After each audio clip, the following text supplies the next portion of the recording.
Yang pertama adalah langkah 1, yaitu memverifikasi masalah internal, di mana masalahnya itu adalah pengguna mengalami kesulitan dalam mengakses, dan kurangnya fitur yang mendukung kolaborasi, dan komponen website yang tidak terstruktur. Kemudian ada tujuan dan motivasi pengguna, di mana pengguna ingin komponen agar lebih terstruktur, dan ingin mempermudah mendapatkan rekomendasi buku.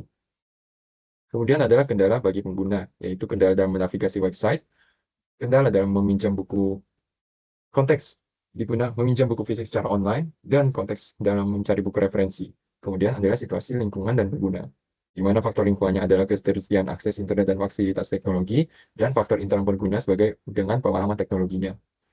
Kemudian adalah problem solution fit secara internal adalah secara umum website Open Library telah memberikan solusi yang cukup baik, namun masih terdapat ruang untuk peningkatan. Kemudian ada langkah kedua, memverifikasi masalah dengan user dan stakeholder. Yang pertama menggunakan Google Form dengan pertanyaan sebagai berikut, dan kedua adalah menggunakan wawancara, di mana gunakan pertanyaan yang serupa dengan Google Form dengan beberapa pertanyaan tambahan. Berikut adalah dokumentasi Google Form yang kami gunakan.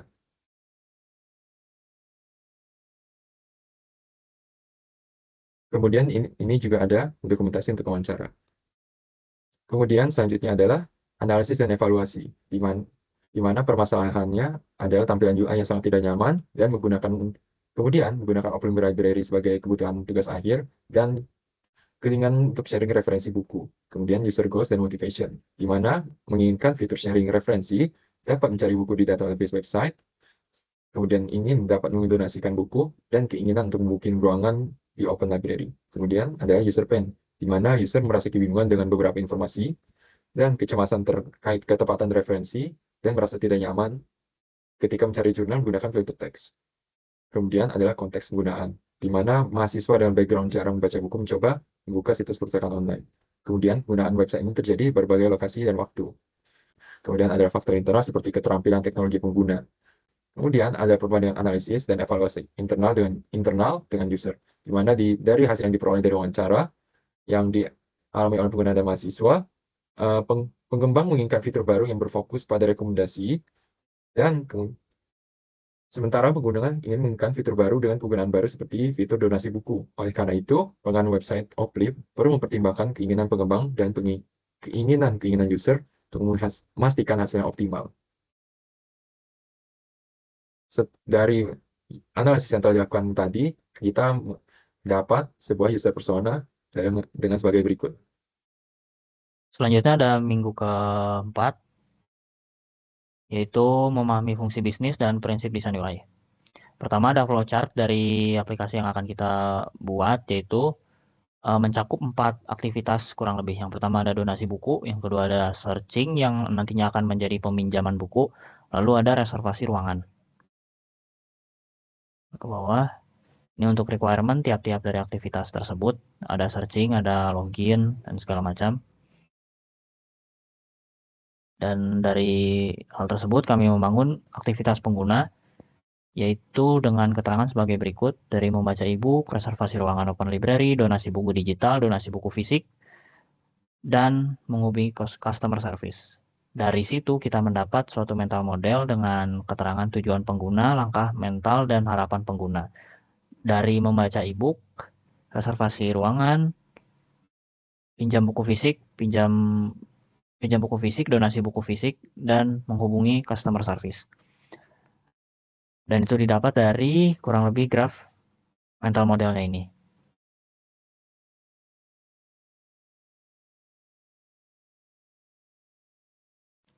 Dan dari mental modelnya itu kami menghasilkan task analysis, yaitu HTA, dengan keterangan kurang lebih seperti berikut.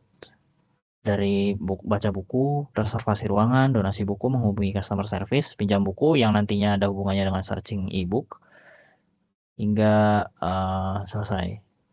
Dari HTA dan mental model yang telah dibuat, didapatkanlah suatu konseptual model yang mencakup menu-menu pada aplikasi kami, yaitu pertama ada membaca e-book, yang ada hubungannya dengan searching e-book, lalu ada reservasi ruangan yang akan menjadi satu menu sendiri, satu task sendiri, lalu ada pinjam buku fisik, ada menghubungi customer service, dan donasi buku digital, dan ada juga donasi buku fisik. Dan ini ada juga standar style guide yang kami terapkan untuk warna, tipografi, bentuk, ikonografi, dan tombol, formulir, grafik, dan segala macam. Bisa dilihat.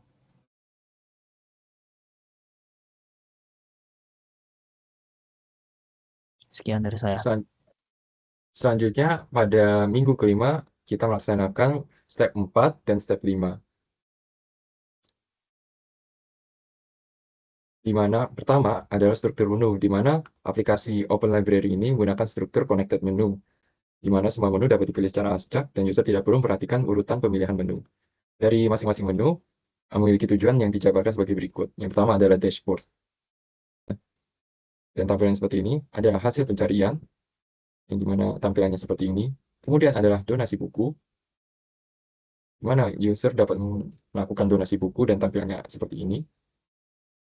Kemudian adalah keterangan buku yang menampilkan berbagai keterangan dari buku yang ada di library, Open Library.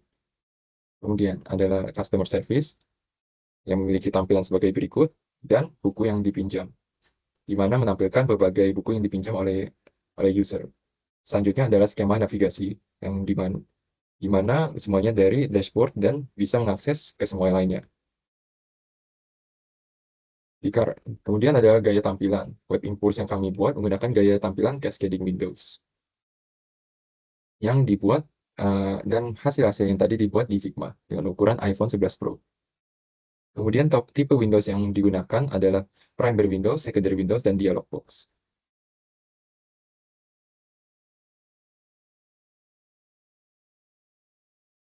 Oke, selanjutnya saya akan membahas di minggu 6, yang dimana itu ada step 6 dan step 7. Step 6 memilih perangkat interaksi yang tepat, lalu dan memilih screen based control yang tepat.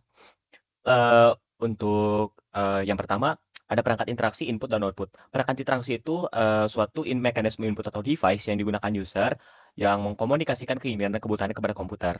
Nah, dalam pengembangan atau pembuatan website, maka perangkat interaksi yang digunakan yaitu ada input device dan output device. Di input device ini ada dua, yang dimana ada touchscreen dan kamera. Lalu di output device ini ada layar handphone. Kemudian yang selanjutnya itu ada object control UI. Yang pertama ini ada operable buttons. Operable buttons atau bisa disebut dengan clickable button pada aplikasi Oplip ini dapat diklik sesuai perintah yang dijelaskan oleh user. Untuk button-buttonnya adalah sebagai berikut. Di sini ada login, kemudian ada reservasi ruangan, buku dipinjam, terus donasi buku, yang dimana inti indikatornya adalah sebagai berikut. Lalu selanjutnya ada akun dengan indikator akun, customer service, beranda, lihat jadwal, cek ketersediaan, dan lain-lain dengan intent indikator sebagai berikut. Lalu selanjutnya ada text entry atau read only controls. Lalu text entry yang digunakan pada aplikasi Oplip adalah sebagai berikut. Yang dimana ada username, ada password, ada search, ada judul buku, ada penulis buku, kategori buku, lalu masukkan pertanyaan. Dengan tipe fungsi alasannya dengan sebagai berikut. Lalu ada selection controls. Selection controls ini yang dimana ada bentuknya sebagai berikut, diameternya ada 5, kemudian dengan tipe sebagai berikut, yang dimana ada set menu, daftar list box, dan lain-lain. Lalu objek kontrol lainnya, yang pertama ada upload foto buku dengan fotonya sebagai berikut dan fungsinya sebagai berikut. Lalu ada upload file buku digital dengan fotonya sebagai berikut dan fungsinya sebagai berikut. Lalu ada keterangan buku yang dimana tampilannya adalah sebagai berikut dan fungsinya sebagai berikut. Lalu selanjutnya saya akan menjelaskan untuk di minggu 7, yang dimana ada menuliskan teks dan pesan dengan jelas dan memberikan feedback, guidance, dan assistance dengan efektif. Untuk pertama ini ada salah input username atau password, yang dimana akan menampilkan username atau password Anda salah, warna merah. Lalu ada reservasi ruangan dengan tampilannya sebagai berikut, ada kotak dan tulisannya, kemudian ada tutup. Lalu selanjutnya ada kelengkapan data reservasi, yang dimana di sini ada mohon lengkapi data yang diperlukan. Peringatannya adalah sebagai berikut. Lalu ada ketersediaan ruangan dengan peringatan dan tampilannya sebagai berikut. Lalu ada kesalahan input data donasi buku dengan tampilannya sebagai berikut. Lalu ada koneksi saat jaringannya hilang atau koneksi terputus dengan tampilan sebagai berikut. Di sini ada coba lagi untuk koneksinya untuk menghubungkan kembali, menampilkan pop-up intinya.